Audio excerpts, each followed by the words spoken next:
Ассалам алейкум. Добрый вечер. Здравствуйте. Сегодня 10 июля 2020 года. С вами снова я, Аслан Арцуев, и канал Реальность. Я вам сегодня расскажу немного о реальности. Сегодня. Всех приветствую. Так, извините за трехминутное задержание. Просто не успел все быстренько подготовить. Так, давайте, господа, сейчас, как обычно, по нашей традиции, я с вами поздороваюсь, и мы приступим. Хотя тем сегодня будет очень много, постараюсь быстренько все это сделать. Так, Адам Грузинский на месте, как найти на месте, территория Масцерга, ассалам алейкум. Так, Хотел Риц, Нью-Йорк, меня видно? Да, тебя видно. Чинон на месте, ассалам алейкум, телефон Чухаусар Хой, ва алейкум салам, Чинон, Машвой. Так, чеченский сахар, чеченский след, рязанский сахар. Алейкум ассалам, алейкум, салам. Юлили, эфир, Юлили, все отлично. Как звук, господа хорошие, дамы и господа хорошие. Так, ассалам ашуаль, номная мистер Хамид 77, ассалам брат, ва алейкум салам, Руслан Абуда, ва алейкум ассалам, Дебора, салам маршал, Макар Стечки, не извиняйся. Путь вечный. Почему же не извиняться-то? Я уважаю вас, как я буду вам не проявлять уважение. Вы же уже 3 минуты меня просидели, лишние прождали. Так, пойдемте дальше. Хасан Умаров, ассалам алейкум, ассалам. Так, Машвовер, Боза Ирс. Машвовер, ассалам, все остальные. Делер, салам, маршал Хиль. Мы тебя тоже, говорит Макар Стечкин. Баркал, Макар. Путь вечный. Очень хорошо слышно. Все, слышно хорошо, все, супер, освещение добавь. Здесь немножко проблематично добавить освещение. Это максимум, что я смог выжить. Сегодня будет тут при таком освещении. Когда вижу тебя, становится приятно. Бо Хотел Риц, Нью-Йорк. Дякую, українч. Дякую. Владимир Рабиной, всем салам алейкум. 10-10. Все, шалом, Владимир. 10-10. Звук хорошо, изображение хорошо, значит. Так, отлично. Бельчен.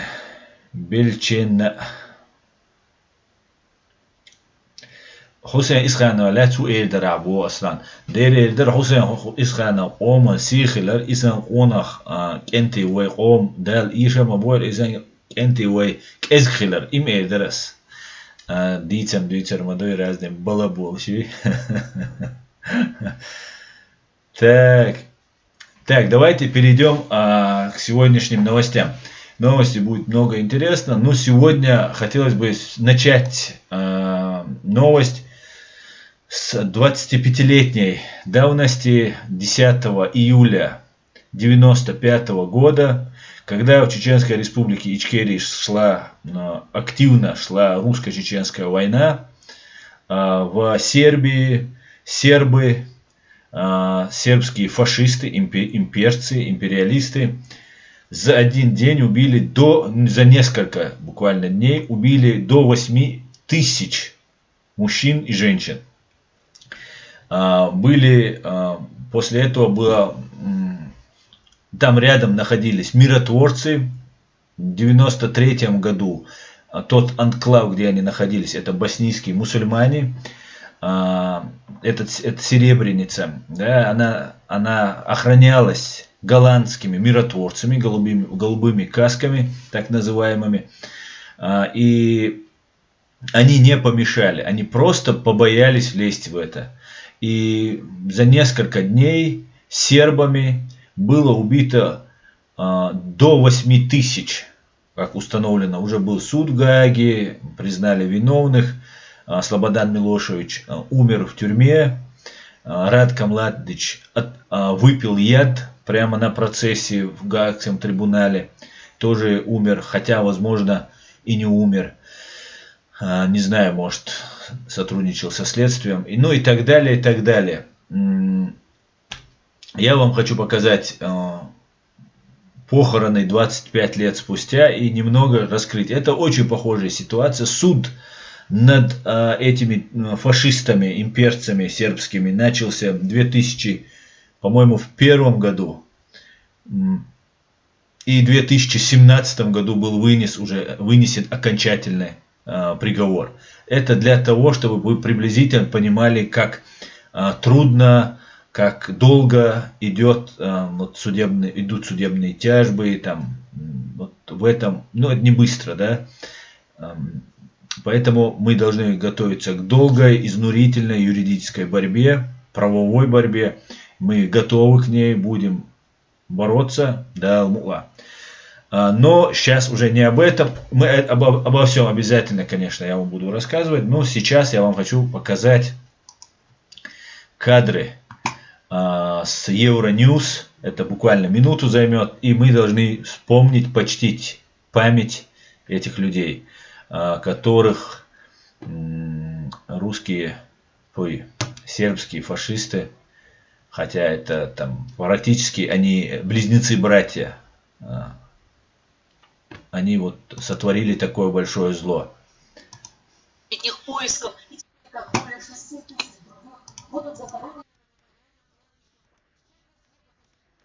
сейчас я вам сначала это начну.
Это то, что происходило, когда творили русские фашисты геноцид в Чеченской Республике. В это время творили геноцид тоже славяне, боснийцы, славяне, сербы, славяне. Только лишь из-за того, что они мусульмане. Их убивали только лишь за то, что они исповедуют другую религию. Ну, конечно же, в целях величия империи, да, чтобы вот эти боснийские мусульмане не имели своих прав, не имели своей страны. И великая Сербия, да, которая теперь уж не такая уж и большая и великая, что ждет в ближайшее время и Россию, получила заслуженное наказание.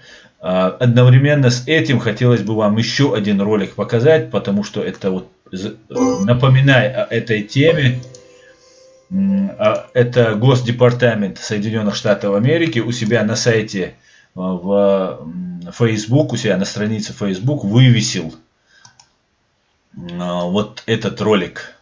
Минутку внимания.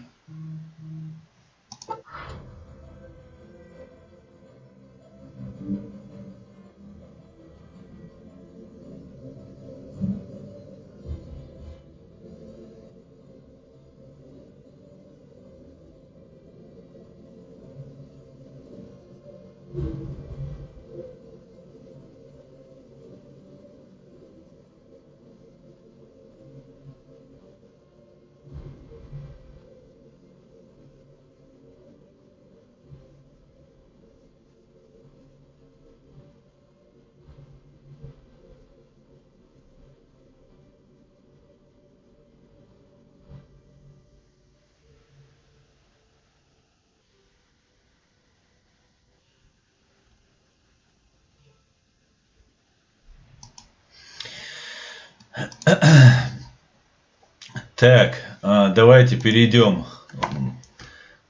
к следующим темам, к следующим нашим вопросам.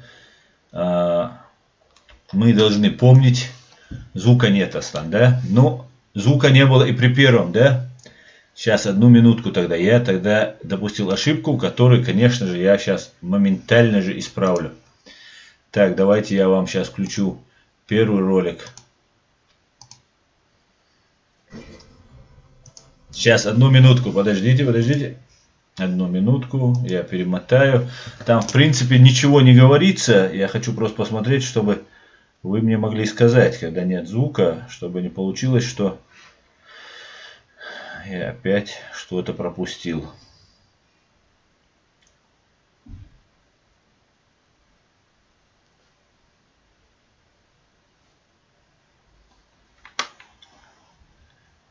Так, напишите, если не будет звука.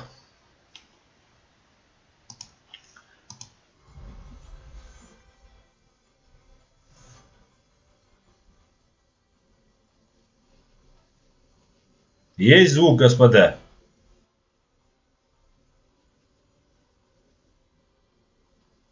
Нету.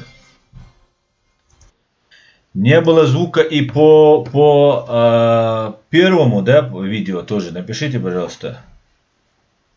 Нет, есть звук. Напишите, я, может, здесь это что-то опять как обычно. У меня тоже вы не слышите, да? Так, кролику нет. Нет звука опять. Сейчас, одну минуточку. Надо было, может, это включить. Давайте попробуем так. Скажите, есть ли звук теперь?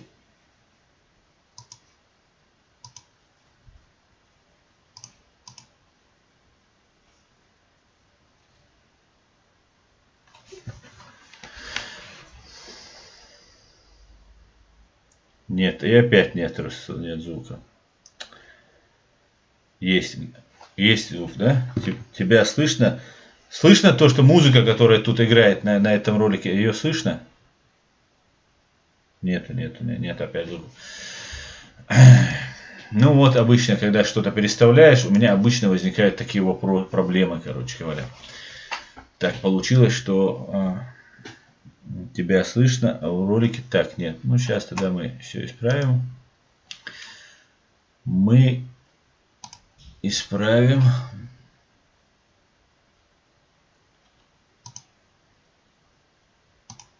Ну, давайте проверим так.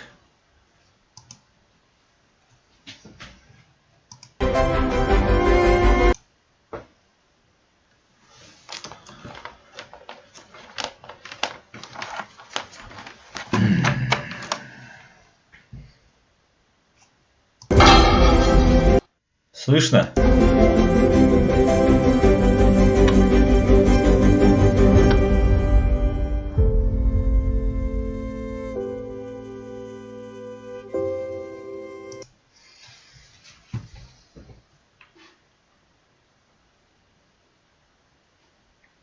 Был звук, слышу. Все отлично. Тогда мы сейчас перейдем к этой. Но это, в принципе, здесь ничего особенного такого не было. Здесь просто музыкальное сопровождение было, поэтому особо важной информации тут не было. Сейчас я вам покажу тогда вот первый ролик, который уже, наверное,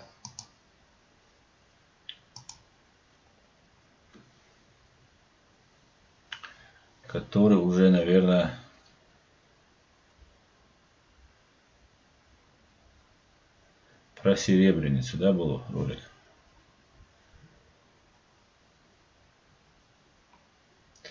Вот он, этот ролик.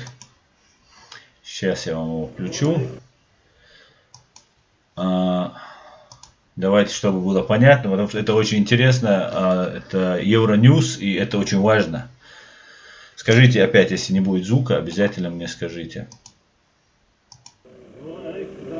Через четверть века после массовых убийств боснийских мусульман, самых масштабных в Европе со времен Второй мировой войны, останки еще 8 мужчин и мальчиков возвращены их родственникам. Они были найдены и опознаны в результате многолетних поисков. И теперь, как более 6 тысяч других, будут захоронены на мемориальном кладбище в Потокаре, недалеко от Сребреницы, 11 июля, в день, в который отмечается годовщина трагедии. Тысячи людей из разных стран обычно приезжают сюда в этот день, но на этот раз на кладбище будут допущены в основном лишь семьи жертв. Исмета Амерович – одна из выживших. Я видела все эти страдания в 95-м году, но я и мои дети остались в живых. Каждый раз 11 июля мне так же грустно, как и тогда. Это напоминает мне обо всем. Сегодня мало кто пришел из-за коронавируса, но это очень тяжелый день, и особенно потому, что сербы до сих пор это отрицают. Международный трибунал по бывшей Югославии осудил за резню в Сребренице ряд командиров боснийских сербов. Частичная ответственность возложена также на нидерландских миротворцев, которые не смогли предотвратить убийство более 8 тысяч боснийских мусульман. Так, скажите, как было слышно, все ли было слышно, меня слышно, нет и так далее. Нету. Тебя, подождите, что это такое? Звук есть, но здесь просто опаздывает комментарий.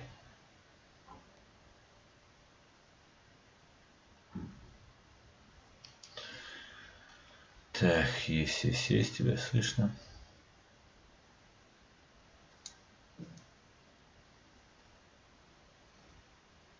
Все, отлично. Так, давайте тогда перейдем. Все, супер, да, слышно, отлично. Так, давайте почтили, напомнили о трагедии, которая произошла с боснийскими мусульманами, с боснийцами. И мы продолжим нашу тему. Так, давайте перейдем. Хотел напомнить, как раз вчера получил книгу Дэвида Саттера. «Меньше знаешь, крепче спишь. Путь России к террору и диктатуре при Ельцине и Путине». Книга вообще мощнейшая. Не такая большая, читается очень хорошо, очень информативная. Я планировал, конечно, прочитать, и сразу отправить. Но у меня сейчас появились люди, которые тоже просят эту книгу прочитать. Я еще заказал книги, пока только небольшую партию, потому что не было у них больше наличия, которые я буду рассылать, рассылать. Обычно дарят книги свои, но у меня пока нет своих книг. А эта книга, это не просто книга, это документ, юридический документ, по которому можно будет очень многие факты восстанавливать. В хронологическом порядке здесь все очень хорошо восстановлено. Здесь, конечно, есть мнение Дэвида Саттера, не только сухие факты. Вы можете с чем-то соглашаться, с чем-то не соглашаться, что-то анализировать, к чему-то относиться более критично, к чему-то менее. Но книга просто вас потрясет. Вы, конечно, все знаете, но так как изложено это все, это просто отличная книга. Короче, советую. Я еще заказал, и еще как только придут книги, я обязательно разошлю. Так. Не всем, я что-нибудь придумаем, да, какой-нибудь конкурс придумаем, и я буду за конкурс, за выигранный конкурс отсылать эту книгу. Так, пойдемте дальше. Как мы знаем, как мы отлично все помним, 4 июля 2020 года недалеко от Вены был убит чеченский диссидент, гражданин Чеченской республики Ичкерия, эмигрировавший сюда, в Европу. Проживал он в Австрии, недалеко от Вены, он был убит. Киллером оказались киллер и подозреваемый второй, задержано двое лиц, этнически, можно сказать, принадлежащих к чеченской национальности, но работающие на российские специальные службы. Как это выяснять? По крайней мере, киллер точно. Второй задержанный пока неизвестно, поэтому мы пока ничего утверждать не будем. Анзора из Вены, как его называли, Мамихана Умарова, давно ему грозились. Приговор был приведен в исполнение. Но к большому несчастью этих убийц, преступников, преступник был задержан. И его ждет, скорее всего, максимальный срок. То есть высшая мера наказания в Австрии это пожизненный срок. Будем надеяться, если его вина будет доказана, он получит этот срок. Тут недавно вышло видео. Этот человек представляется братом киллера, убийцы вот этого Анзора из Вены, Мамихана Умарова. И как бы, ну такая предъява, такая претензия, да, вы что там, кто-то мне грозит, там я это, то, все, там австрийский суд решит, там и так далее, и так далее. Грубо говоря, этот человек как бы вызывает огонь на себя. Я так понял из вот этого действия, да, ни один брат, ни один здравомыслящий человек не делал до этого никогда такое. Да, когда твой брат убивает человека, ну ты по крайней мере не ведешь себя так нагло, если кто-то говорит, что там отомстит и так далее. Ну ты не начинаешь говорить там, попробуй отомсти, там Венский суд разберется, там Австрийский суд разберется и так далее. По крайней мере это неуважение, а во-вторых, ну если убрать чеченские наши законы, взять просто как бы рациональность, логичность, да, инстинкт самосохранения, ни один нормальный человек так делать не будет. Но мы все знаем, что убийство Мамихана Умарова замаскировано под убийство за там, оскорбление там, и так далее. Ну, как внутриобщинные, внутриэтнические разборки, да, где чеченцы разбираются с чеченцем за то, что кто-то кого-то оскорбил. По чеченским законам, по нашим ичкерийским законам, за оскорбление так не убивают, подсылая наемного убийцу. Для этого есть специальная методика, объявляется там это, и даже не убивается, да, сперва надо разобраться, собрать, повлиять там на родственников, чтобы там и так далее. Ну, мы живем в время, когда российские оккупационные власти ломают наши законы, наши традиции, устои, которым несколько сот или тысяч лет ломают через колено, пытаются ломать. Они это делают, они пытаются это делать не в первый раз, и у них ничего из этого не получится. Мы просто увидим гниль и грязь среди нашего общества, зафиксируем это, и придет время, предъявим счет. Потому что мы всегда предъявляем счет. И Путину предъявим, и всем, и Здановичам, и Патрушевым, и Шойгу, и всем разным мерзавцам. И независимо, сколько они нас убьют, мы им предъявим счет. Рано или поздно. Да? И их дети, их внуки не будут владеть миллиардами, которые на нашей крови наворованы. Им придется раскулачиться, их родственникам и детям. Потому что это все сделано, отвлекаясь на войну против нас. Ну, или же за счет нас. Например, Патрушевы владеют Россельхозбанком, который в Чечне, во временно оккупированной Чеченской республике Ичкерия находится. А Путин, например, владеет Роснефтью, который также качает наши недра. Ну и так далее, и так далее. И выделяются большие деньги из российского бюджета на восстановление. И опять же, это грабится и до людей не доходит. Поэтому мы, конечно же, этот вопрос будем обсуждать отдельно. Так вот, на Радио Свобода вышел трехминутный новостной ролик.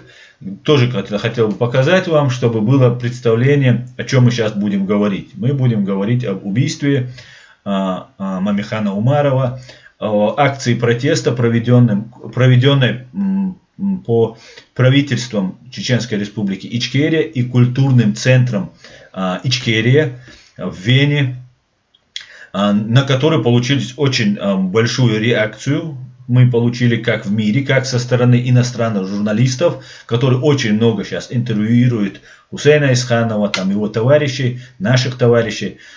И также, конечно же, фашистская Россия, Кремль обязательно, конечно же, нам угрожал. Более того, я это потом тоже расскажу, Венедиктов, Эхо Москвы, такая самая либеральная, последний глоток свободы России, самая такая, самая демократичная и либеральная газета, самая честная и правдивая газета, да? Вот эта газета у себя на странице, там есть, можно располагать блоги, предоставила место, да, вы можете зарегистрироваться, и Рамзану Кадырову, русскому гауляйтеру, приспешнику Путина, разрешили у себя вывесить. Это сделать для чего? Если бы Рамзан Кадыров где-то что-то сказал, это как бы, сказал где-то там, что-то там ляпнул у себя там, да, в Телеграме ФСБшном или там в ЖЖ в своем ФСБшном. А тут как бы вышло на Эхо Москвы, и Эхо Москвы теперь там рассказывает. Это говорит о том, что русские, это для вас в первую очередь, мы уже все прекрасно уже на своей, как говорится, шкуре испытали, да. Это говорится о том, что рупор террористов, фашистов Эхо Москвы, который предоставляет слово там разным фашистам русским, теперь сейчас чеченоговорящему фашисту предоставили и террористу.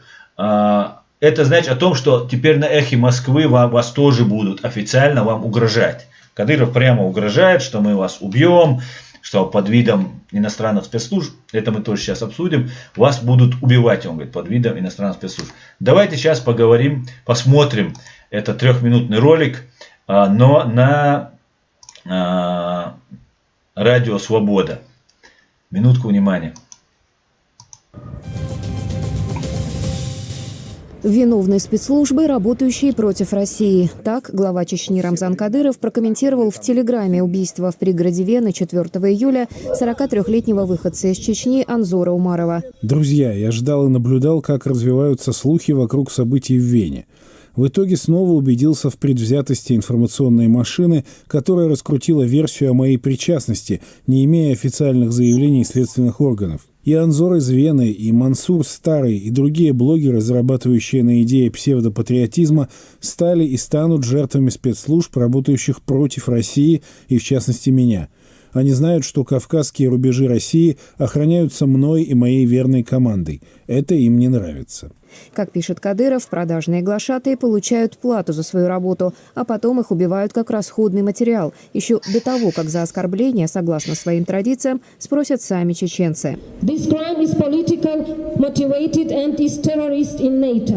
июля в Вене перед зданием российского посольства прошла протестная акция в связи с гибелью Анзора Умарова. На нее собрались около 70 человек. Они утверждали, что ответственность за убийство несут российские власти и лично Рамзан Кадыров. На акции звучали и имена других чеченцев или связанных с Чечней людей, подвергшихся нападениям за рубежом в последние годы. Да, мы знаем, что могло произойти. Именно поэтому нас так мало здесь сегодня. У всех у нас остались родные в Чечне. Они не в такой безопасности, как мы. Но я и не могу сказать, что в Европе мы чувствуем себя в безопасности, потому что мы все видим, что произошло с Анзором. Имя убитого австрийская полиция официально не называет. Источники в чеченской диаспоре рассказали радио «Свободная Европа», радио «Свобода», что жертвой преступления стал Мамихан Умаров, также известный как Анзор из Вены. В Австрию Умаров, бывший чеченский сепаратист, перебрался в 2005 году и 2 года спустя получил в этой стране убежище. Местные документы были выписаны на имя Мартина Бека. Сегодня мы здесь, потому что Анзор Умаров был убит, и мы хотим противостоять этому и показать, что не боимся, что бы ни случилось. Нас никто не запугает. Вот почему мы здесь.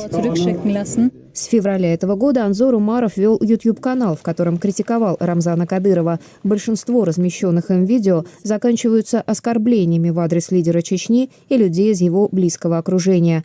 Блогер также нередко обвинял российские спецслужбы в причастности к убийствам в европейских странах бывших чеченских сепаратистов. Вот это важный момент.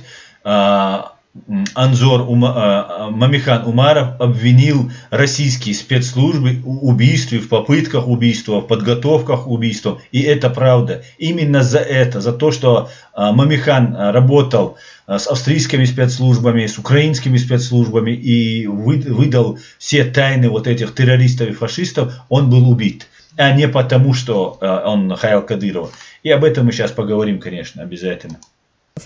Одновременно австрийская газета «Курьер» написала о криминальном прошлом Умарова, что в Австрии он проходил. Криминальное прошлое Умарова не имеет никакого отношения к его убийству, так как его убили не из-за криминального его прошлого, там, за что-то где-то, если он там попал в тюрьму, это не имеет ровным счетом, поэтому мы это слушать пока не будем. И возвращаясь, давайте сейчас тогда послушаем, почитаем ваши комментарии, чтобы вы тоже участвовали в этом нашем обсуждении. И после этого я вам зачитаю отрывки из угроз Кадырова, которые он адресует организаторам митинга в Вене перед бандпритоном русское посольство. и другим блогерам. Так, давайте так, посмотрим, что вы говорите. Так, Кадыров писать умеет? Да нет, он не умеет писать. Так, Умар Чинхойский. Всю жизнь жюктиш бежнаш сын чухах лел яшьюш. Очень упрощенное видение картины, я тебе скажу, Умар. Адам Грузинский. Дел, да, мы серьезно, я Кадырова. 70 человек – это большое достижение в Европе. Нет, там было около 100 человек, и в это время, когда вас убивают, когда вас убивают за то, что вы говорите что-то, когда вы выходите на митинг и ваших родственников пытают током, убивают, это очень большое достижение. Плюс, когда здесь сидят псевдоисламисты от ГРУ и ФСБ и начинают рассказывать, что там Хусейн Исханов там совершил это, Хусейн Исханов, абсолютнейшая ложь высасывается из пальцев, то, конечно же, некоторых отбивается охота. Ну и, как говорится, если бы социал урезали бы, надо признать правду, да, многие здесь, мы не будем всех чеченцев оправдывать, да, иногда нужно критику тоже иногда нужно применять. Если бы некоторым урезали бы социал, я думаю, они бы там были бы точно. Но социал не урезали, убили просто чеченца, поэтому им не так уж это и важно. Так, Умар Чинхойский, так, пойдемте дальше.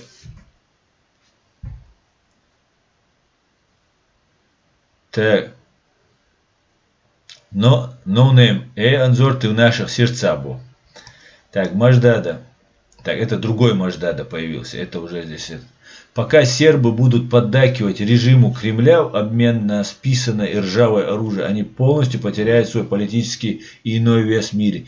Им нужен новый Тито, который сможет их спасти от путинизма.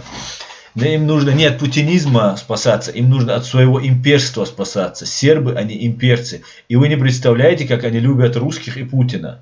Они не собираются спасаться. Здесь, когда ты встречаешь серба, он обязательно где-то подчеркивает, что он очень любит Россию и Путина. Ну, Россию, пожалуйста, но если ты любишь Путина, то до свидания. Так, Маждада Ибн, Анзор Вицевиш Тохиляри, Духох Богарбар, Дижонясан. И Анзор Вицевиш Тохиля. Да, если бы Анзора не убили, а побили бы, то пришло бы больше. Да, и еще, знаете, очень важный момент.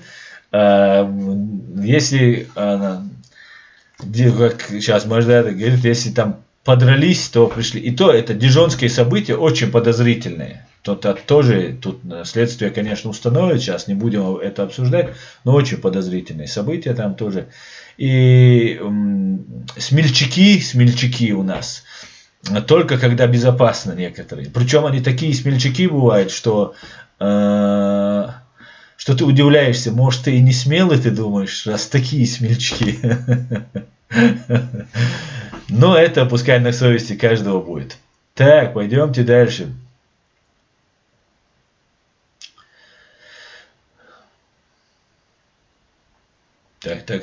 Так. Иштам бусалбнах, мабуй вообще дехал.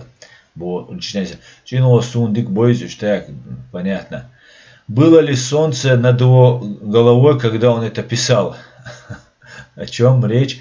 Эд Мамеров, салам, Эд, приветствую тебя, рад тебя видеть. Рамазан Ильясович, расскажите, пожалуйста, про биографию Анзора Извена, почему он на Хусейна так реагировал, были ли они знакомы? На Анзор из Вены никак не реагировал на Хусейна, он разговаривал, Анзор из Вены, Мамихан Умаров, разговаривал с ФСБшницей Еленой Денисенко, я без сомнений, я ее считаю ФСБшницей, я на прошлом своем стриме на чеченском языке обещал поговорить сегодня о ней. Елена Денисенко появилась в 2014 году, или в 2015 году, когда война началась, рядом с Исой Мунаевым и с Муслимом Чеберлоевским на видео, когда они как раз создали батальон имени Джохара Дудаева. И там она там сказала, что Кадыров плохой сикой и так далее. Это, понятно. Тогда это казалось очень странно, что вот кто-то, не чеченцы, об этом говорят, да и чеченцы особо не говорили. потому что, ну, как бы было время такое небезопасное. И потом она начала критиковать Ису Мунаева. Ису Мунаева она обливала там грязью, помоями, как только могла, что там какой-то там это. Потом, когда убили Ису Мунаева, она стала защитницей Исы Мунаева, начала говорить, что там Адам Осмаев там, и другие там причастны. После смерти Исы Мунаева батальон возглавил Адам Осмаев. И когда Адам Осмаев возглавил батальон, у его жена Амина Акуева, она вела очень активную деятельность, и в связи с гибелью Амины Акуевой мы много чего потеряли в Украине. И Исы Мунаева, и Амины Акуевой не стало, к большому сожалению. Конечно же, это была большая потеря, как в моральном плане, так и в общем идейном нашему делу был нанесен ущерб в Украине. Потом она начала обзывать Амину Акуеву, вот это Елена Денисенко, Адама Осмаева, потом Адама Осмаева и Амину Акуеву, Карнукаев такой был киллер по кличке Бешеная Собака. Этот Бешеная Собака выстрелил, попытался убить Адама и Амину, выстрелил Адама, Адам вступил с ним в борьбу, Амина выстрелила в киллера, они его обезвредили, задержали, Адам получил ранение, киллер получил ранение, и киллер попал в тюрьму. После этого Елена Денисенко посещала все суды, ну или не все, но по крайней мере в судах я ее видел, заступалась за этого киллера, вот эту бешеную собаку, Динго, по-моему, его звали. И его потом обменяли, это он чеченец по национальности, как бы чеченец, не знаю кто он там, его обменяли на украинских пленных вместе с другими этими, ну, короче говоря, вот такой случай, его отдали. Елена Денисенко продолжала лить свои помои на Амину, на всех, кого только возможно. И вот тут она всплыла странным образом рядом с Мамиханом Умаровым, Анзором из Вены. И в этом своем сообщении она говорит, что Хусейн Исханов сказал, что этот Анзор из Вены, Мамихан Умаров, что он был в Сирии, что Хусейн сказал, что он был в Сирии. И вот на этом строится вся ложь. В телефонном разговоре, скорее всего, там записанным той же Еленой Денисенко, указывается, что ей Хусейн Исханов сказал, что Анзор из Вены, Мамихан Умаров, был в Сирии, воевал в Сирии. Хусейн никогда, мы с Хусейном говорили на эту тему, Хусейн никогда не говорил этого. Надо признать, да, правда, как говорится, она должна быть всегда присутствовать. Мамихан Умаров не вел такой образ жизни, который мог бы подумать, что он поехал бы в Сирию. Просто это делалось для того, чтобы вот так очернить. И потом вот эта Елена Денисенко или еще кто-то еще, они могли писать письма, везде там распространять информацию, что это Хусейн сказал. И сидят эти коллеги это Елены Денисенко и говорят, что Хусейн сказал, что он был там в Сирии, там называл его каким-то предателем, еще что-то. Это все неправда, абсолютнейшая ложь. Елена Денисенко выходила на связь с Хусейном, как обычно, везде она там щупала, пробивала, как бы, видимо, показывала, что она подруга, что она хочет помочь там и так далее Мамихану Умарову. И вот у них был, если я не ошибаюсь, был разговор с Хусейном. В этом разговоре она просила помощи. Хусейн сказал, дело сложное. В этом, скорее всего, это правда. Где она говорит, что дело сложное. Там, может быть, я не знаю. Это можно, Хусейн у меня будет в эфире на следующей неделе. Мы можем будет спокойно и этот вопрос ему задать. Но сам факт то, что вот эта информация, которая распространяет, и это было прямо перед митингом, а это уже традиция перед митингами против депортации, против убийства Хангашвили и за то, чтобы депортировать, признать персонами нон-грата этих убийц из посольства Российской Федерации. это как бы уже традиция говорить, что вот там мы там плохие и так далее. Ну, думающий поймет. Не думающий, ну, мы ничем не можем помочь. Мы ничем не можем помочь. Мы делаем все возможное, чтобы донести правду. Но кто не понимает, тот не понимает. К большому сожалению, дагомдат. Так что вот такие вот дела. Поэтому нету никакой правды в том, что говорила и Елена Денисенко, что Хусейн сказал, что Мамихан был в Сирии. Это неправда. Так, Газот Обалдуэль Эмин Хасан. Адам Грузинский. Аслан, бюджетников во временно оккупированной Чеченской республики Ичкерия будут заставлять топить за кора. Я пробил эту инфу и узнал, что каждый госработник обязан, как в Росгарде, сделать скрин и послать по WhatsApp своему шефу. Какой, имеешь в виду, писать комментарий, да? Так, давайте я тогда перелистаю, чтобы не получилось.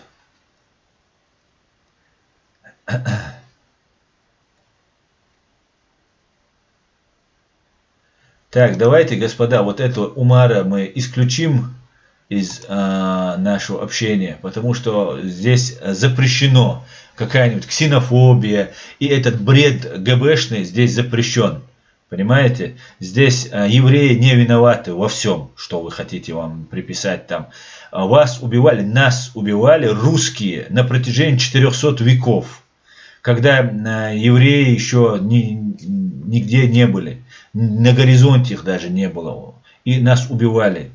Поэтому давайте вы не будете переводить стрелку и устраивать здесь вот этот свой фашизм, все валя, взваливая на евреев. ГБшно-русские террористические акты и массовые убийства останутся на ГБшниках и русских, а не на евреев. Хотя там есть и евреи, и чеченцы, и армяне, и грузины, и все остальные. Но все это Россия, русский мир.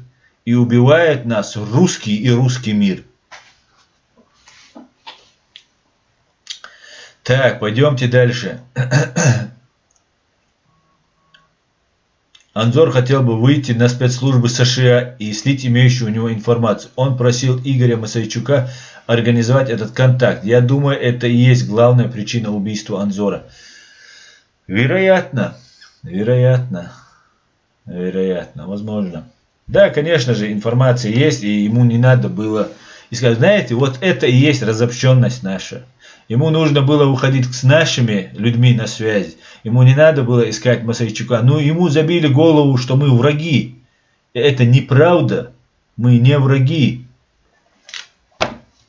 И он с врагами якшался там где-то как-то. Хотя, ну, ладно. Возможно, он был бы жив. Возможно, не было бы утечки информации, что он хочет передать эту нужную, важную информацию для американцев. Я надеюсь, эту информацию он передаст, и после его смерти передадут его родственники. Так, мистер, она, конечно, специально это сказала, чтобы внести дискредитировать. Между нами война. Понятно было, к чему это она говорила, чтобы себя и своих обезопасить, а наших стравить. Я удивляюсь, почему до сих пор в Украине эту женщину не привлекли к ответственности. Я не знаю просто, почему не действуют правозащитники, специальные службы, активисты, общественники, политики. Почему не затыкают? Это открытая агентура. Где Денисенко, там чеченские трупы постоянно появляются. Надо срочно с этой женщиной что-то делать. Или если ее не могут там посадить, то хотя бы отправьте ее в любимую Россию, в которой она притворяется, что как бы она ее нелюбимая. Хотя все делается для того, чтобы понравиться и угодить России. Так, чеченский след, Рязанский сахар. Некоторые деятели это подхватывают и несут массы идиот. Так, Чинхо Аслан, воинцау ждукум ждуйцу. Ну да, воинцау ждуйца. Мамихан Умаров слил СБУ, я уверен. Бо, чеченский след, Рязанский сахар. Так. Чечня не Россия. Анзош.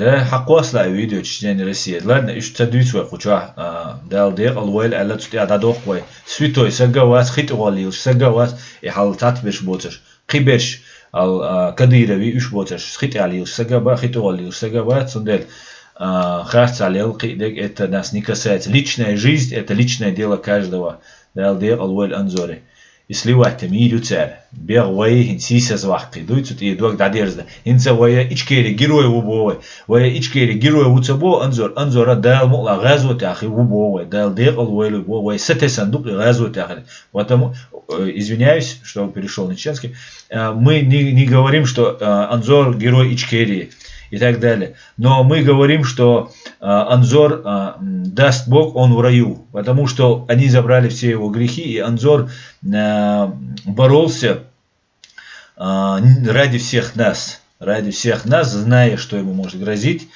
он доносил эту правду. И да благословит его Всевышний.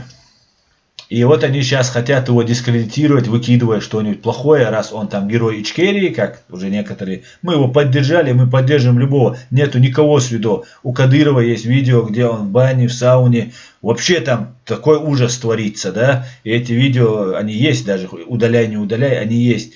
Поэтому ни Кадырову, ни педофилу Путину, у которого, например, Калугин есть такой генерал ФСБ, он прямо говорит, это офицер, перебежчик, сейчас он живет в Америке, Калугин, он рассказывает, что Путин педофил, что его интересуют маленькие дети, мальчики, и это всем известный факт. Поэтому ничего, что там где-то Анзор, может, там выпил или где-то там с кем-то общался, это личное дело каждого. Главное, чтобы не нарушал закон. Вот педофилия это преступление. Так, территория Март. На протяжении всей деятельности. Так, Аллаха ищется вытервать территорию. Эдмамеда. Наверняка Кох или ему подобный финансирует этих людей. Да и Кох-агент тоже. Да, возможно, конечно. Там и в Австрии, наверное, свои Кохи есть. И другие. Кох, например, здесь строит дома. Продает эти дома, выручает деньги. Да, это такой интересный такой типок. Приехал, уничтожил свободу слова, закрыл последний там глоточек более-менее свободной прессы НТВ. Был соучастником, призывал к геноциду чеченского народа, не ведя с ними переговоры. И тут получается, что Кох здесь вкладывает деньги, здесь такой респектабельный, он политиком, пока я не начал называть его террористом и пособником террористов, да, убийцей и пособником геноцида Чеченской Республики Ичкерия, он себя уже возомнил тут политиком, он уже говорил, мы тут политики, там, короче, такие вещи были. Сейчас чуть-чуть притух. Правда, обещал Кох, Кох, ты мне обещал на меня в суд подать. Что-то я заявление пока не вижу, когда меня в суд потащишь. Я тебя еще раз называю. Ты соучастник геноцида чеченского народа. Ты призывал убивать нас, не ведя переговоры с нами, Кох. И я лично буду ходатайствовать перед нашим правительством, чтобы твоя фамилия оказалась в заявлении, которое было подано в 2018 году, 23 февраля, в Международный уголовный суд в Гааге. Я тебе это гарантирую. Так что срочно беги к Ахмеду Закаеву и проси, чтобы он меня как-то мог остановить. Хотя и он меня в этом не остановит, не убедит. Ну, может быть, что-нибудь там приятное скажешь Ахмеду Закаеву, попросишь его. Может быть, я буду менее предвзят к тебе. Так, стоп, русификация. Так. Абарк. Анзор хотел выйти на спецслужбу. Так, это было. Чеченский след, Рязанский сахар. Нас убивали задолго до того, как была создана пропаганда против евреев. Так, совершенно верно. Я думаю, что предательство зашкаливает. Да, предательство есть, но, понимаете, войнох чемодуи. Мы же знаем, что не все мы предатели. Правильно? Это просто такой тренд нам показывает, нам самую грязь показывает. Плюс мы потеряли очень много активных наших товарищей. Поэтому вот ну так получилось. Как говорится, если волки молчат, то шакалы скулят. Или как там это звучит. Поэтому пока молчим. Но я думаю, мы перестаем молчать.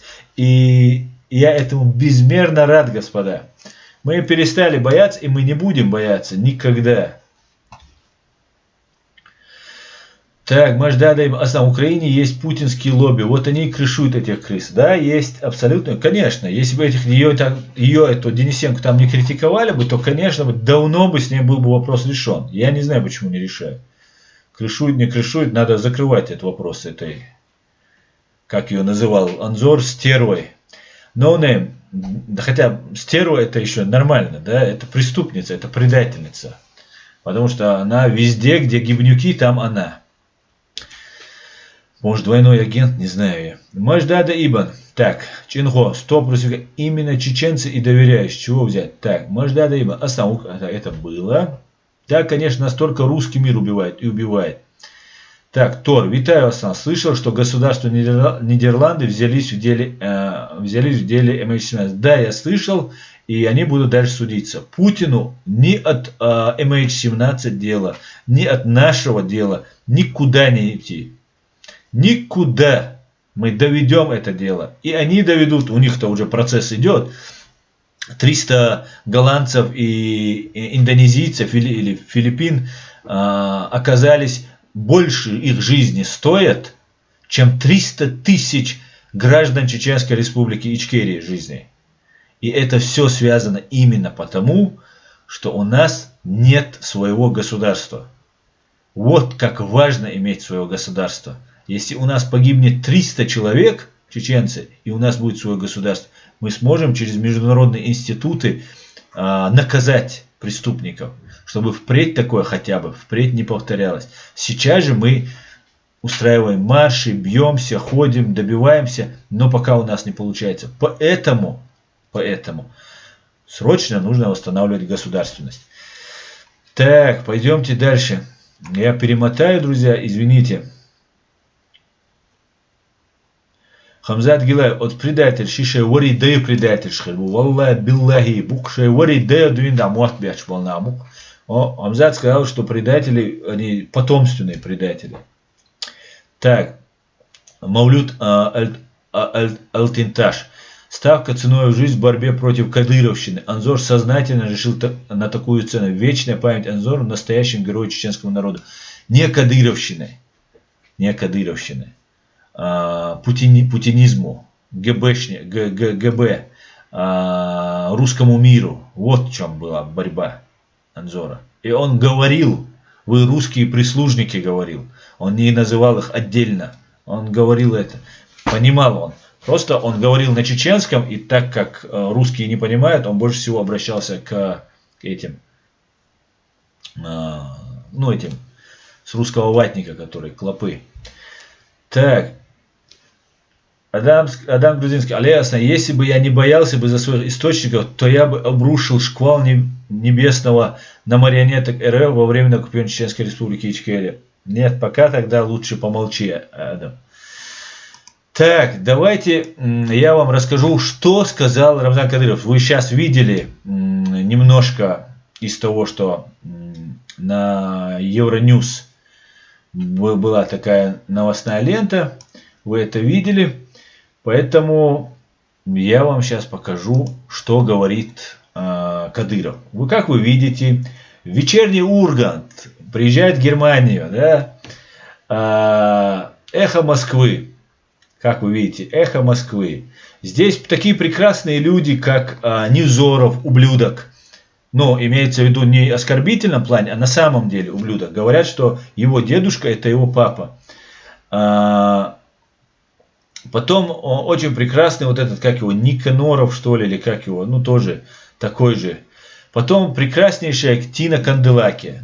Тина Канделаки на самом деле симпатичная, но мерзкая. Мерзкая до безобразия. И вот этот старый пропагандон Венедиктов. Так вот, смотрите, самая прекрасная, самая свободомыслящая, самая мощная радиостанция, да, информационный ресурс Эхо Москвы выдал, что говорит Рамзан Кадыров. Конечно же, я опять же напоминаю, Рамзан Кадыров не умеет не только так писать, да? Хотя написано, ну, простым языком, не очень здесь сложно все написано. Но даже так Рамзан не только не умеет писать, Рамзан не умеет даже так думать, как здесь написано. Так, перейдемте. Ну, тут он рассказывает, что он ждал там и так далее. Ну, короче говоря, убили Анзора из Вены, Мансура Старого. Другие блогеры, зарабатывающие на идее псевдопатриотизма, стали и станут жертвами спецслужб, работающих против России и в частности меня. Они знают, что кавказские рубежи России, ну ля-ля-ля-ля-ля, эти методы, использованные для разрушения Османской империи, опять ля-ля-ля-ля-ля, продажные глашатые получают плату за свою работу, донаты, пособия, называйте как хотите, а потом их убивают как якобы невинных жертв выдуманной правды. И все. И все это под маской идеалов человечества и демократии. Спецслужбы знают, что сквернословие, мат и ложь неприемлемы для любого чеченца. И чеченцы спрашивали, ля-ля-ля-ля-ля. Я неоднократно рассказывал о методах манипулирования Западом. Ой, какой специалист по манипулированию Западом. И я знал, что эти куклы закончат свою жизнь именно так. Стоит правозащитникам начать переживать за чью-то жизнь, как она вскоре обрывается. Но за Анзора Мамихана Умарова правозащитники как бы ничего не говорили. Пойдемте дальше. Пойдемте дальше. Мы проклинаем всех, кто взращивает горлодеров, говорит головорез. Парадокс. Так, зная наш менталитет, традиции, гылов, и также зная, что мы спросим с них, что они их порождают, и тут же ликвидируют, но взамен находят других. А затем они же побуждают людей выйти на митинги и акции, чтобы вызвать политический резонанс против России. Странно, ведь митингующие буквально месяцем раньше называли убитого не иначе как предателем. Ни один из присутствующих никогда не называл Кадырова, Кадырова называли, не называли Мамихана Умарова предателем. Раз. Другие, такие же, как этот, работающие на русских, рассказывают, что Мамихана называли, что он воевал в Сирии. Тоже ложь. Короче, Хусейна Исханова и его товарищи, как он тут говорит, организаторы митинга, побуждающие людей выйти на митинги и акции, буквально месяц ранее называли, что, ну, мы называли, да, я тоже побуждал, потому что на своем ресурсе я располагал информацию о вот этом предстоящем митинге. К большому сожалению, я во время эфира, как раз в понедельник у меня был эфир, произнести вот подробно, где что, по-моему, я точно не помню, подробно не сделал, но у себя на канале я, конечно, вывешивал информацию, просто иногда бывает, я заговариваюсь тут и забываю некоторые темы произнести, даже очень важные. Так вот, помните, предупреждают ГБшники из Кремля, это не Кадыров. Мы знаем, что Кадыров так писать не умеет, мы знаем, что Кадыров так думать не умеет, и мы знаем, что Кадыров абсолютная, стопроцентная марионетка. Он делает все, что ему скажут. Его кураторы из аппарата президента, так называемого президента России и ФСО. Так, помните, что еще до нашего спроса от вас избавиться как от расходного материала, пригрозил из Кремля какой-нибудь этот спецслужбист. Это должен понимать каждый здравомыслящий человек, прежде чем согласиться на участие в проектах спецслужб. Не становитесь куклами, заботьтесь о своих семьях. Это одновременно еще и семьи упоминаются. Да? Это с учетом того, что Кадыров сам признает, что только благодаря тому, что терроризируя, убивая, шантажируя, беря в заложники родственников партизан наших, они смогли как-то сломить сопротивление, это выглядит как угроза. Иначе такая же участь ждет и вас, а обвинять будут Кадырова и его команду. Ну вот, сказал вот этот мерзавец на канале мерзавца. Короче, ну что тут скажешь?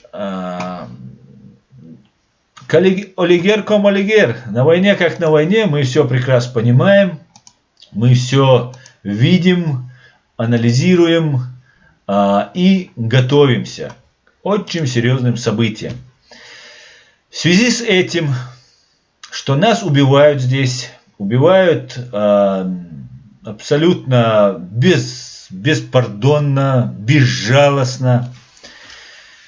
Мы решили начать такое дело. Теперь минутку внимания. Это очень важное сообщение, которое надо будет вырезать и отдельным роликом вывесить. И я вам отдельно все буду разъяснять. Мы теперь должны работать все. Митинги — это очень хорошо. Вести блог-каналы, распространять информацию — это супер, отлично, это все нужно. Но мы должны переходить на новый уровень, должны по-новому развиваться. Мы гражданское общество, которое уже сформировано, без сомнения сформировано. Те же дижонские события, те же венские, то, что убийство Мамихана, события демонстрирует. Мы уже сформировавшееся гражданское общество. И для этого нам нужно дальше формироваться и выходить на новый уровень. Итак, мы должны, каждый, кто проживает здесь в Европе, каждый должен обратиться в высший законодательный орган, то есть парламент своей страны, где они проживают. Вне зависимости, граждане вы, вне зависимости, просто политическое убежище или даже у вас не политическое убежище, не имеет значения.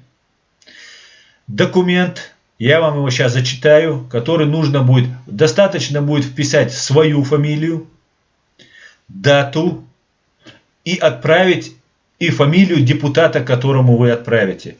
В какой стране вы находитесь, вы должны будете определить сами, кому конкретно вы, какой партии вы будете это отправлять.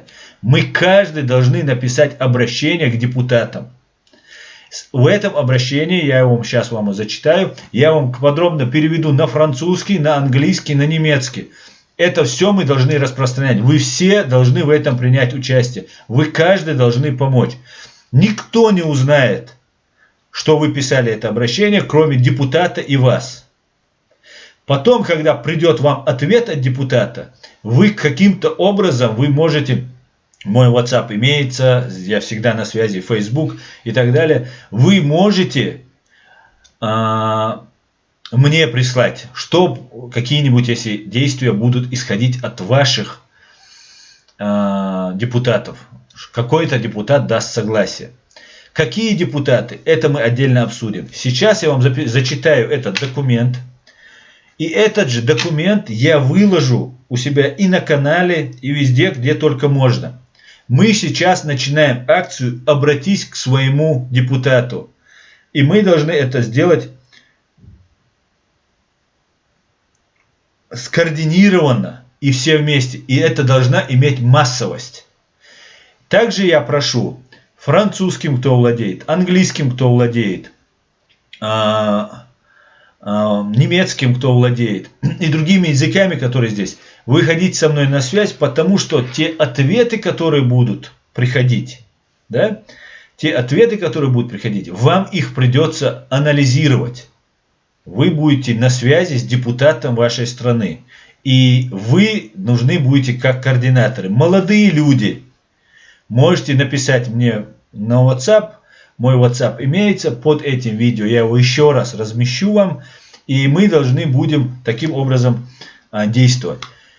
Итак, вы обращаетесь, вверху шапочка. Вы обращаетесь, там называете себя, указываете, если хотите, свой номер телефона, желательно свой домашний адрес, где вы проживаете. И e-mail, обязательно e-mail. Не бойтесь, депутат ваш не отдаст это никому. Вы сами отправляете депутату. Итак, депутат от партии или фракции, или как официально именует себя, такой-то, такой-то. Адрес этого депутата. Это все в интернете. Мы сообща все вместе будем над этим сейчас работать. И со следующей недели мы должны просто до конца полностью завершить эту работу, максимально привлечь людей. И мы должны засыпать депутатов нашими обращениями. Уважаемый господин депутат, имя и фамилия депутата, потом о себе. Я, Аслан Арцуев, проживающий по вашему избирательному округу, или как там звучит, в Австрии, во Франции, в Германии, Обращаюсь к вам по поводу очередного жестокого и циничного своей демонстративностью убийства чеченского беженца Мамихана Умарова, Мартина Бека, совершенного 4 июля 2020 года в городе Герасдорфе, недалеко от Вены. Это, вне всякого сомнения, заказное политическое убийство венчает собой скорбный список жертв среди представителей чеченских диссидентов, павших от рук наемных убийц. Кратко. Карта политически мотивированных убийств чеченцев, идеологических противников путинской политики на их родине охватывает практически все постсоветское пространство. Турция, Ближний Восток, а также Восточную и Западную Европу. Несмотря на очевидную причастность к этим преступлениям российских силовых структур и их агентов из числа этнических чеченцев, развернутая до масштабов индустрии физическая ликвидация политических оппонентов до сих пор не получила своей реальной правовой оценки в цивилизованном сообществе.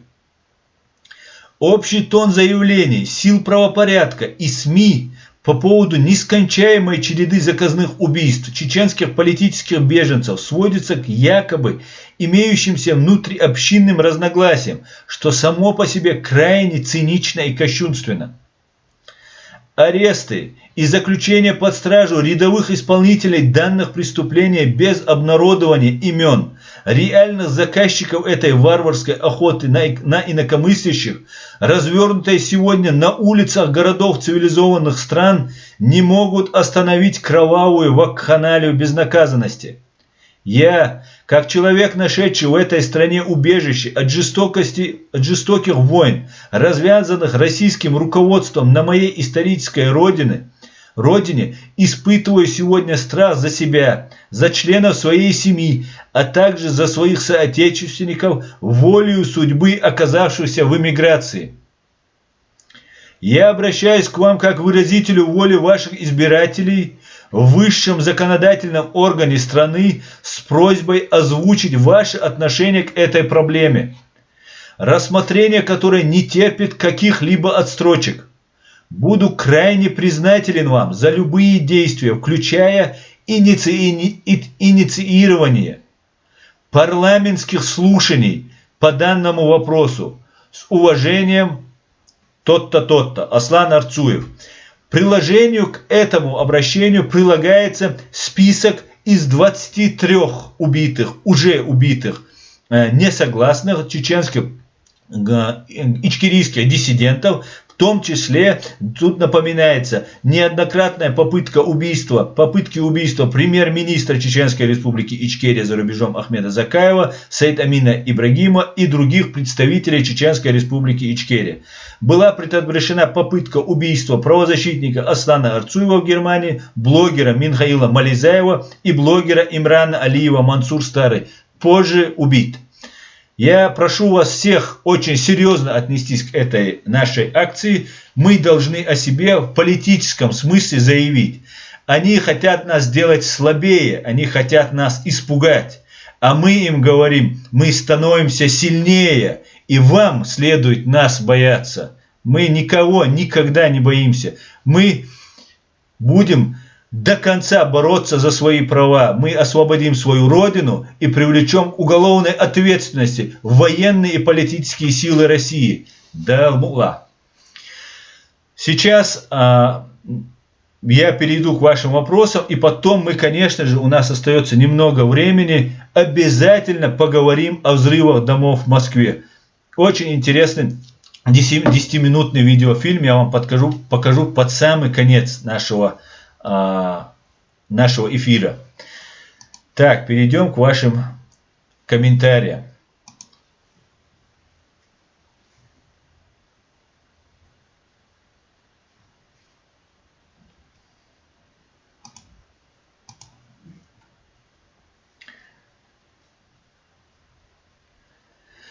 Так, мы вместе задавим. Так, говорит Дима Бимбан. О, Дим, тебя давно не было. Привет.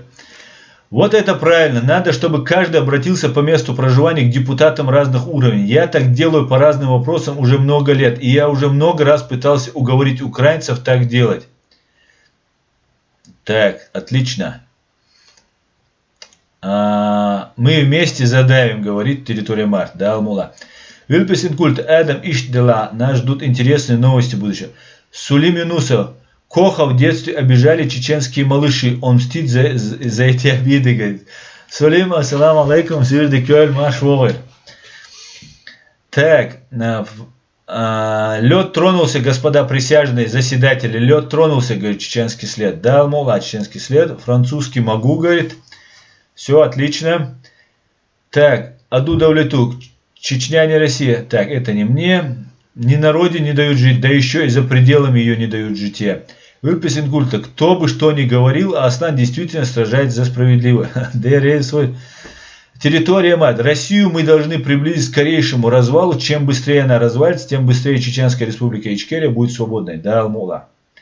Владимир Рабинович. Отличное предложение, Аслан. Это подействует. Просто бомба-ракета. Спасибо, Владимир. Чем быстрее развалится Россия, тем быстрее закончится война в Украине, где гибнут большое число украинцев. Файтер Израиль. Массовое обращение вынудит реагировать браво. Спасибо, Файтер. Вильпесин культак. Энти. Так. Перемоталась. Так. Потерял я все. Так, это так. Энты, говорит Вильпесин культа. Просто представьте, что это чеченский гранатомет. Примерно такой же эффект. Это мощнее, чем чеченский гранатомет. Если мы напишем в каждой своей стране тысячи этих заявлений, мы просто должны всем родственникам, всем рассылать. Это абсолютно безопасно. Это абсолютно законно. И это абсолютно необходимо. Это просто нам всем необходимо. Я все буду выкладывать. Я буду вам всем рассылать. Все, что нужно. Вплоть, если вам нужны конверты, я вам могу присылать по почте конверты. Давайте вместе. Мне требуется от каждой страны назвать парламент, как называется, адрес этого парламента. От вас нужна помощь. Хотя это тоже сам могу найти. Но давайте вместе принимать в этом участие, потому что нужна помощь. И лицо, к которому вы будете писать. Например, в Австрии. Далее, сейчас я перейду к вашим еще вопросам. Хусейн Исханов, все организаторы митинга, последнего митинга в Вене, это то есть правительство Чеченской республики Ичкерия и культурный центр Ичкерия, австрийский, которым руководит Хусейн Исханов. Я вас призываю и обязательно, я просто настаиваю на этом, чтобы вы написали заявление в полицию о прямых угрозах из фашистской России, из Кремля. Непосредственно это угрожает нам Кремль. Как мы знаем, Кадыров не умеет ни писать, ни так излагать мысли. Поэтому нам идут угрозы, вам идут в первую очередь. Я точно так же поступлю. Обязательно нужно пойти и написать заявление с переводом вот этого его заявления и обращения. Кадырова, вот это обращение на немецком языке, оно должно быть. Кстати, я вам сегодня вечером его переведу и вам его тоже пришлю. Не знаю, насколько сильно отличается австрийский от немецкого, но австрийский немецкий от немецкого, но в любом случае, в принципе, нужно это перевести. И у меня будет уже сегодня вечером уже сделанный перевод на немецком языке вот этого его кремлевского обращения под маской Кадырова. Так, пойдемте дальше. Территория Март. Так, это дальше, это было. Добро пожаловать в чат, напоминает Чинхо. Аслан Умаев, ассаламу алейкум, ассалам, ашуаль. Чинхо, добро пожаловать в чат. Не забывайте о конфиденциальности своих данных. Соблюдайте принципы нашего сообщества. Ставьте лайки и подписывайтесь на Reality of Арцуев. Пусть люди узнают правду. Так. Адам Грузинский. Аслан, лорд делает ставку на отпрысков сторонников Завгаева, Гантемирова, Лабазану и так далее, когда набирает себе охрану, вассалов, стукачей и агентуры, внедренные им во все структуры КРА. Спасибо за информацию. Кстати говоря, мы об этом знаем. Так, война. Ну хватит уже, Адам, с памяти, я тебя заметил. Все, я прочитал только. Ты слишком иногда наседаешь. Владимир Рабинович конфиденциально говорит. Так, чечене, так. Аслан Дерез хуйль маша. Дерез Масарна хуйль. За что, Чино? Напомни, пожалуйста.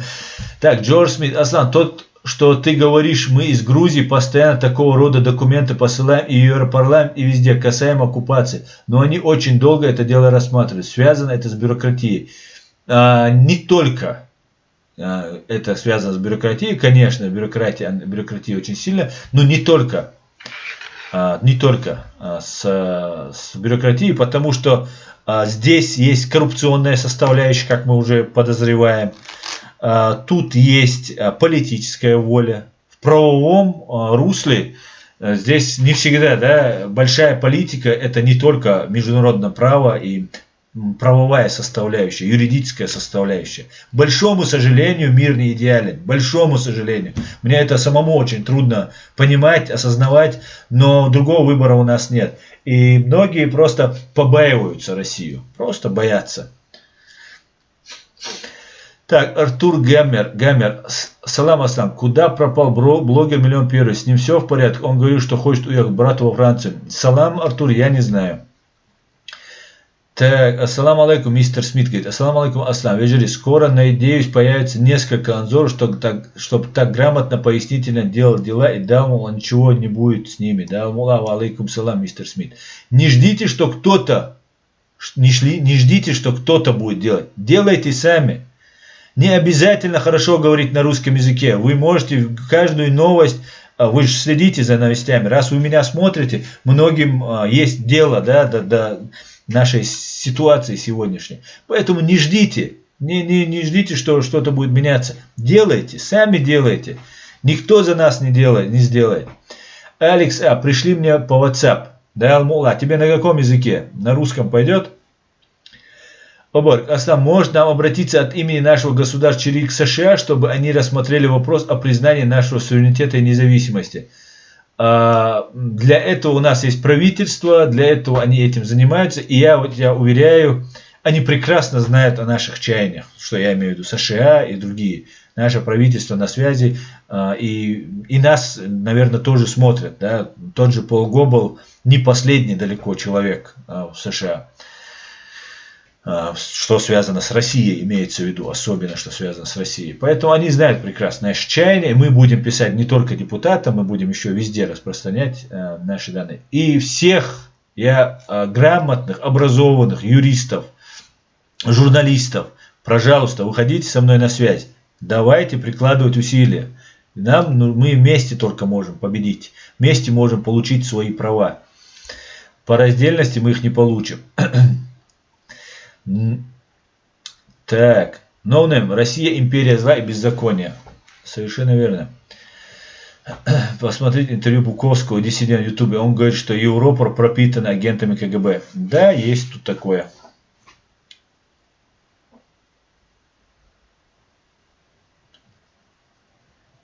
Так.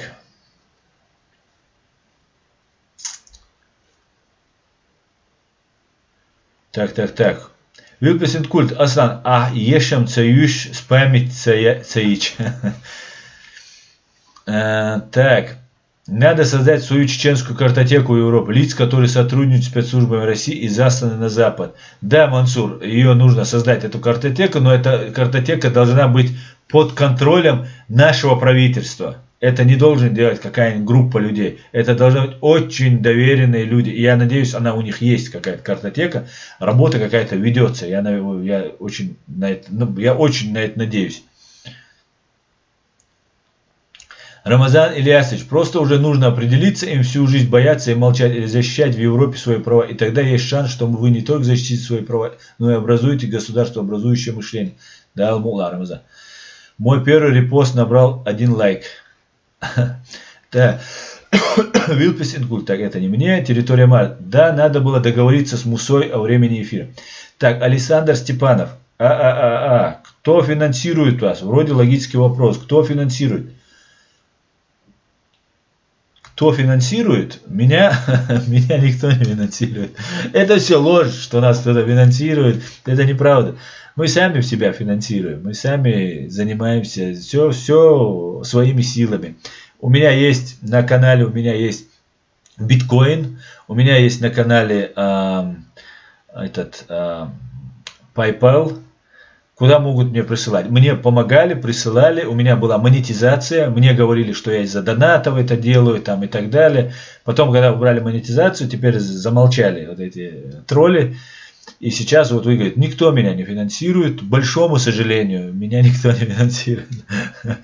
И когда нас будут финансировать, я говорю, мы так развернемся.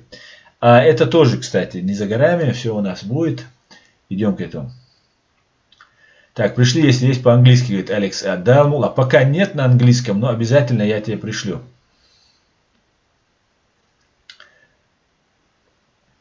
Александр Степан, Аслан, как вы относитесь к русским? Я к русским нормальным, не фашистам, не имперцам отношусь отлично.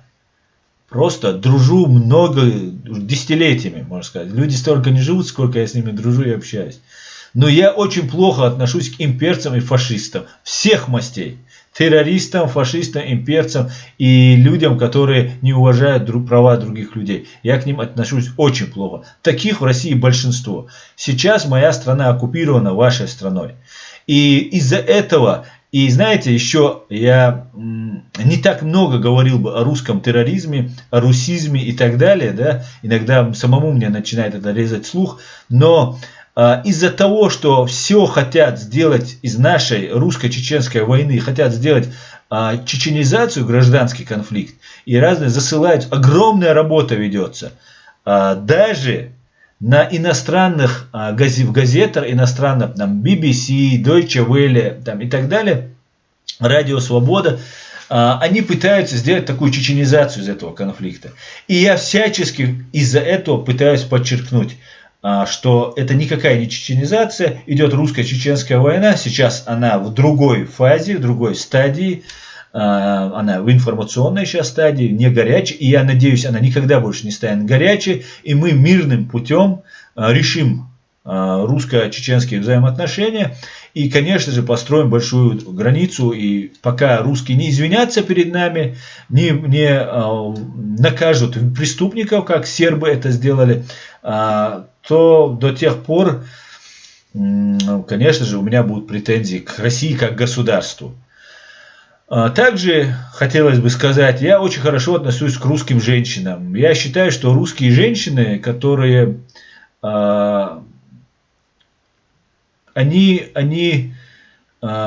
грех для русских иметь мужчин, иметь таких женщин. Русские женщины это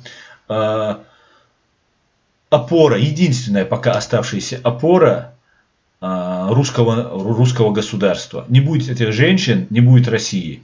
Просто благодаря тому, что эти женщины меньше пьют, заботятся о своих семьях, и у них есть этот инстинкт, заложенный Господом Богом, Россия еще существует. А так невероятно, там как-то Путин спрашивал, на чем стоит Россия. Россия стоит на этих женщинах. Больше ни на чем. На лжи, на убийство, на терроризме она стоять не может. Вот так я отношусь. У меня много есть друзей русских. Ну, хотелось бы больше, конечно. Но есть очень много порядочных и уважаемых людей. Так.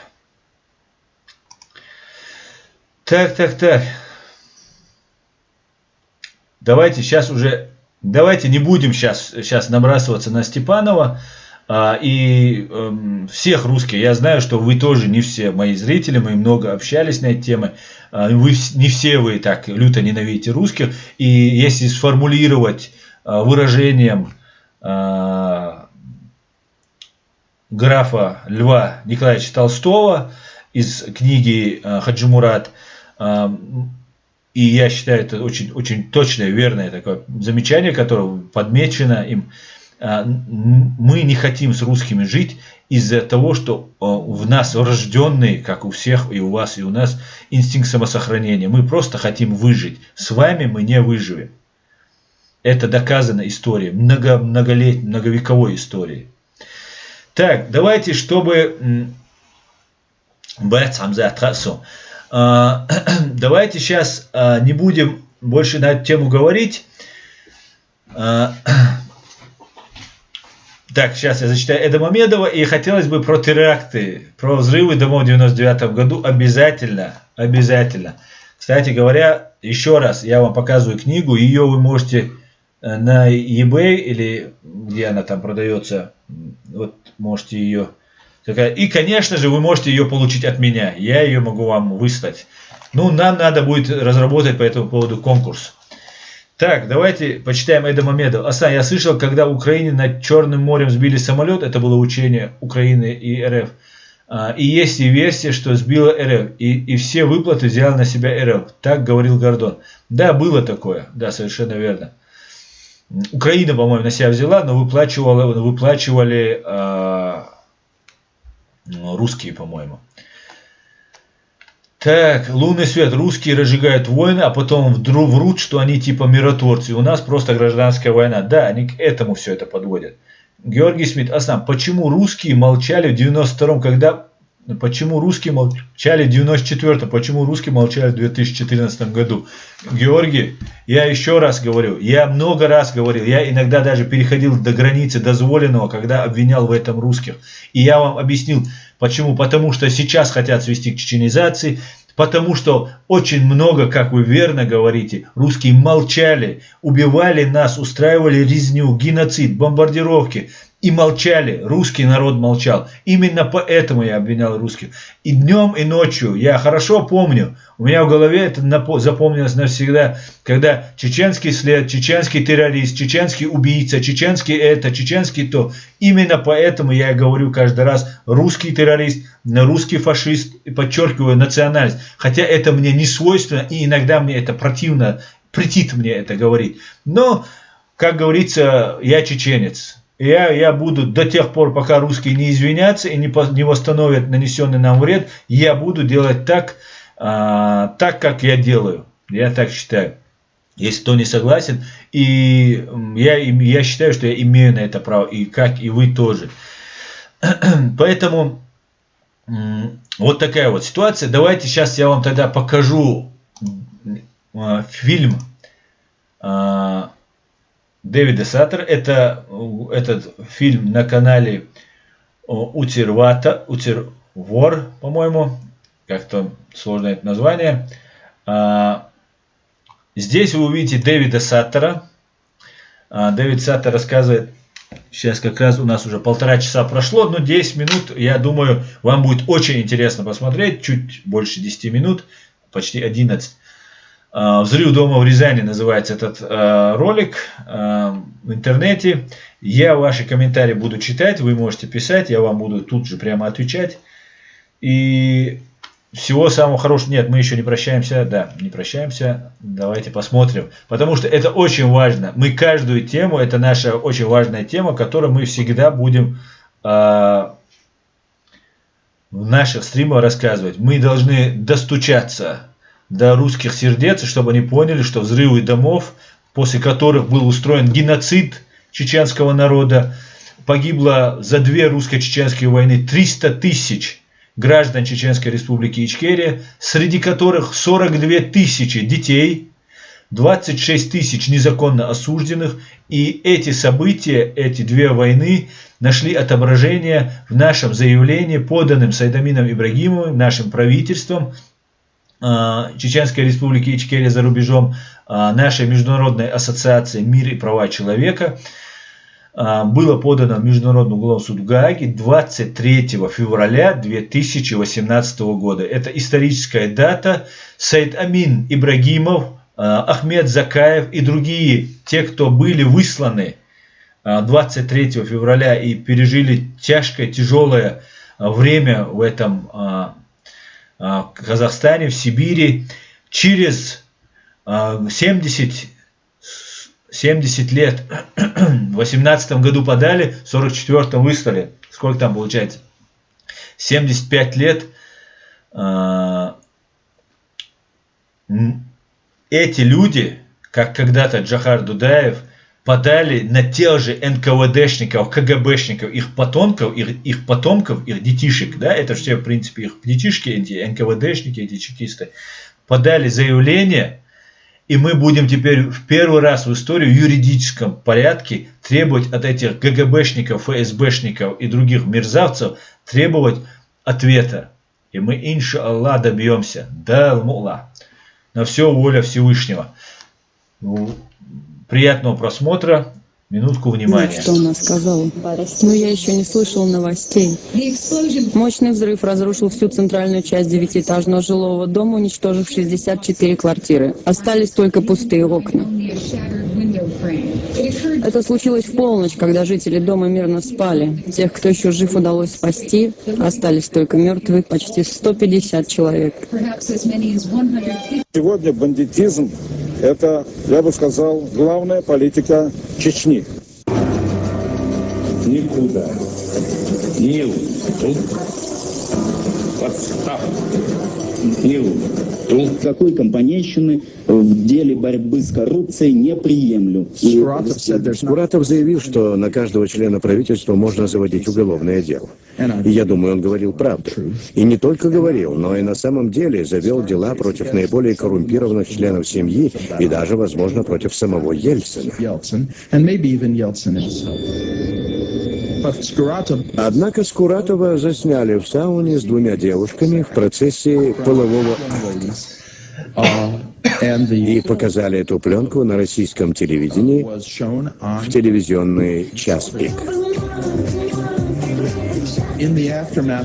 После этого с помощью разнообразных сложных маневров Скуратова убрали. А разработал и осуществил эту операцию малоизвестный в ту пору директор ФСБ по имени Владимир Путин.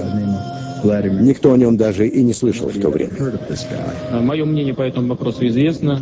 Оно соответствует мнению президента и премьер-министра страны. Юрий Ильич должен уйти в отставку. Популярность Ельцина тогда упала до 2%.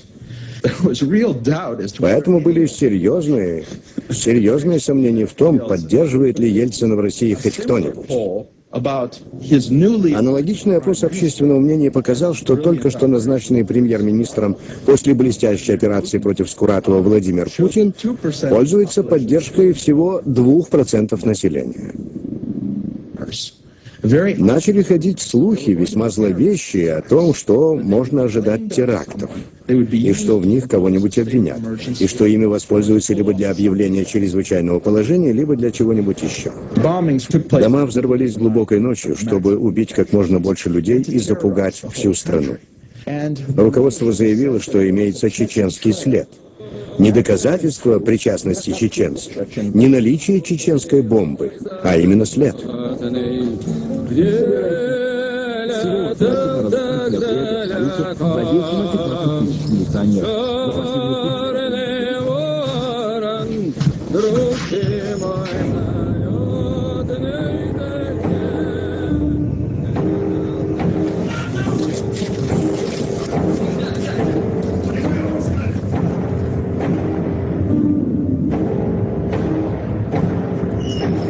После взрывов, которые, казалось, были направлены против самого народа России, страна сплотилась.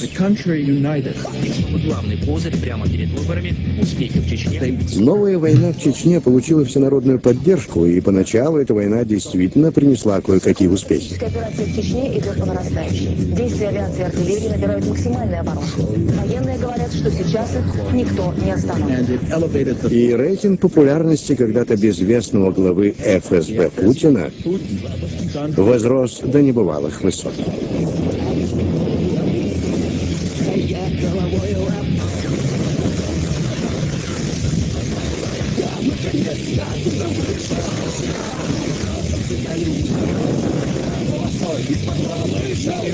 Владимирович Путин.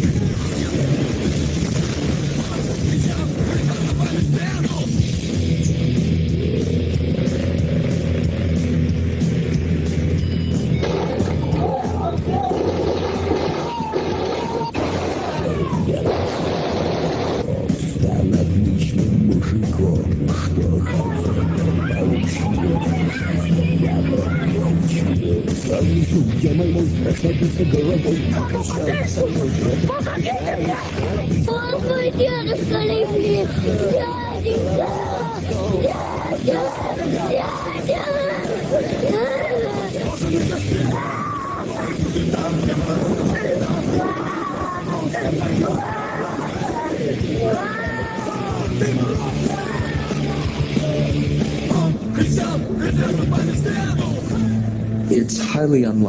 Крайне маловероятно, что без войны тогдашние правители России смогли бы удержать власть.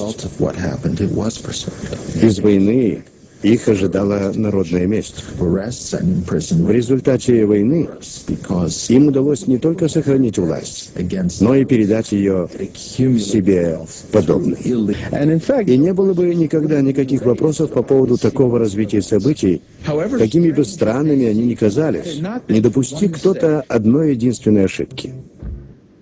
Вечером в среду жильцы 77-квартирного жилого дома в одном из спальных микрорайонов Рязани сообщили на ближайший пост милиции, что возле подъезда стоит подозрительная машина. Прибывший наряд обнаружил в подвале 3 мешка.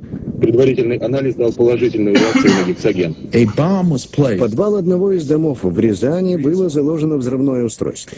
Террористов, увы, заметили. И один сообразительный жилец рязанской многоэтажки вызвал милицию. Я встречала этих милиционеров, когда выходила на улицу. Первоначальная их реакция была как обычно, поскольку звонков в городе было много от всяких бабушек и бдительных других граждан по поводу любого мешка. И когда они спустились в подвал, и когда они вышли, то есть выражение на лицах было абсолютно другое.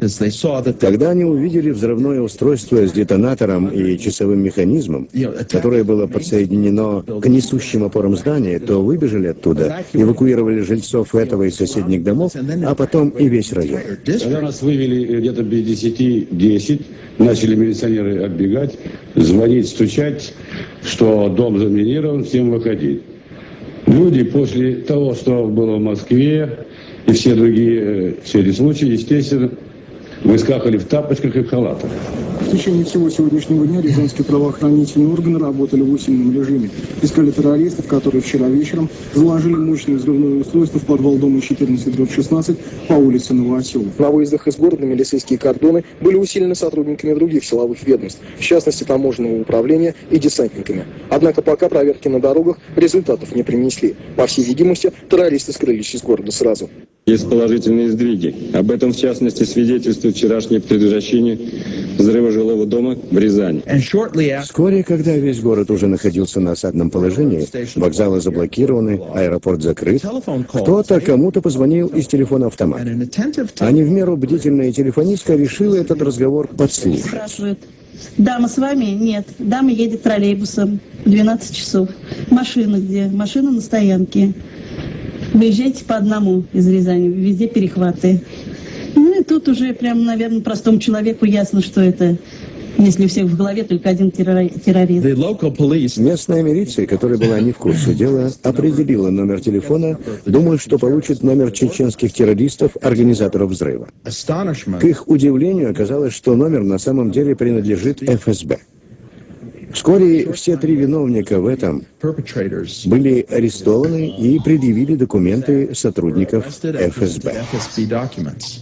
ФСБ немедленно вмешалась и затребовала их освобождения. К тому времени стало ясно, что отмолчаться ФСБ уже не удастся, что им придется дать этому какое-то объяснение. Это не был взрыв, во-первых. Во-вторых, не предотвращен, и думаю, что не совсем четко сработали.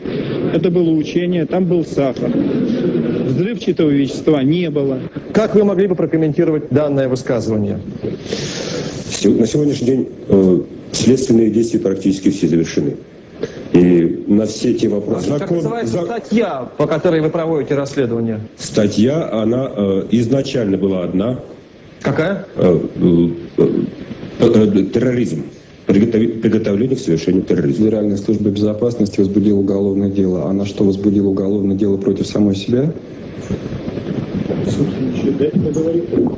Уголовное дело возбуждено по факту обнаружения. Как получилось так, что даже руководство МВД спустя лишь 2 суток в такой курьезной ситуации узнало о том, что это учение?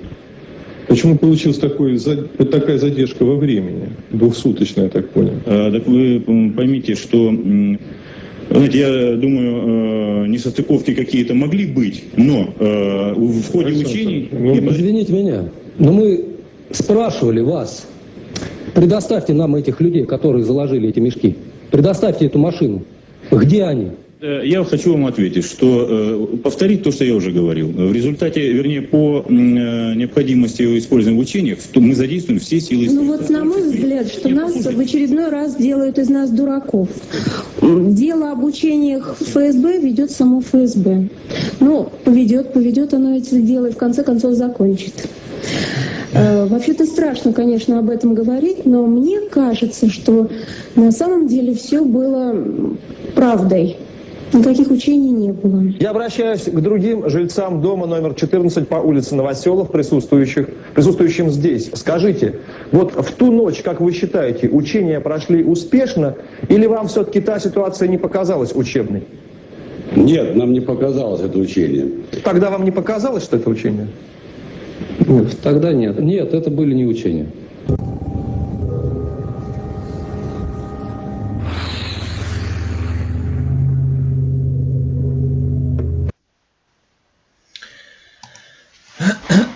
На этом наша сегодняшняя передача заканчивается. Всего самого хорошего. Следующий стрим будет в понедельник. Да, давайте сейчас обдумаем то предложение, которое я вам сегодня сделал, и мы должны будем сейчас распространить обращение к депутатам. Вот на этих выходных давайте я полностью себя буду выкладывать, вы задавайте вопросы, давайте согласовывать, определяйте депутатов, которым можно отправлять в вашей стране. Эти депутаты в первую очередь должны быть, конечно же, объективные, независимые, никакие не нацисты, не связанные с Путиным и так далее, и так далее. Такие тоже есть, даже есть противники, такие открытые противники есть вот этого фашистского путинского режима. Вы выявляете вот этих депутатов, и на имя этих депутатов отправляем письма. Не только вы сами, но все ваши родственники, знакомые, знакомые, в мечети, в школе, там, в группах WhatsApp, везде это распространяем, подписываем и отправляем. Мы не должны оставить убийство чеченца только за то, что он высказал свое мнение, за то, что он пытался остановить преступление фашистского путинского режима. Вместе мы сила. И это касается не только, вот это обращение, не только чеченцев. Всех, ко всем я обращаюсь. И к украинцам, и к немцам, и ваши друзья в школе, друзья, немцы, французы, англичане, все, кто есть, везде будем распространять эту информацию. Эту неделю я буду заниматься только этим вопросом. Даже можете меня на другое ничего не отвлекать. Поэтому, пожалуйста, все вместе распространяем. И мы должны бум сделать просто, чтобы все депутаты об этом только и говорили. Спасибо, что смотрите. Спасибо, что поддерживаете. Все будет Ичкерия. До свидания.